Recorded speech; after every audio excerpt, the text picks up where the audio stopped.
Hello, everyone. Here's Ulrike Sophia, your intimacy activist from exploringdeeper.com. And as I'm starting to get a little tiny bit of focus back doing my B12 injections and, figuring out my health, I'm continuing writing my book on navigating non-monogamous relationships. And I thought it could be fun to share bits and pieces with you.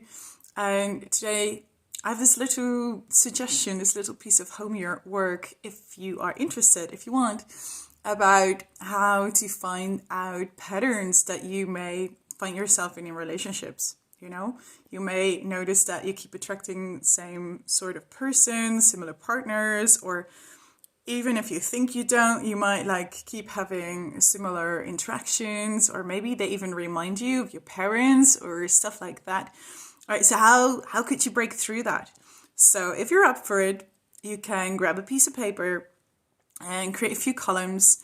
And in the first column, you write down the names of some significant partners that you've had. If you have not had partners in your life, you can also take friends or your boss or other people that you've had a level of intimacy with, which does not need to be physical intimacy. And then one thing you can do is in the next column, there's many versions, but this is just a brief version that I'm giving you. In the next column, you write down what brought you together. What was the energy of it? Was it fireworks? Was it physical attraction? Was it friendship? What was it that brought you together? And then in the third column, if the relationship is not existing anymore, write down what made it end. Was it a fight? Was it a power imbalance? What happened?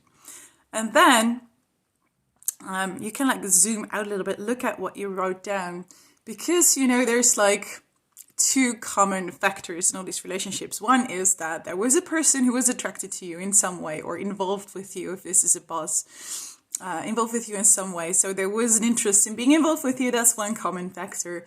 But the other common denominator in all your relationships, which is way more interesting to look at, is you. You were there in all of them. So if you spot a recurring pattern, it probably has something to do with you. So that's how you can find some interesting things you can work on. And then, of course, depending on what it is, you could either inform yourself about trauma, inform yourself about attachment dynamics, do some look at the generations who came before you.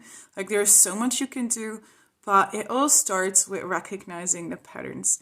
So, and this does take a little bit of courage and ability to self-reflect. So I would suggest to only do these things when you do have the mental space for it and the emotional space for it, because this can run deep and it can take a bit of time to actually really get into it.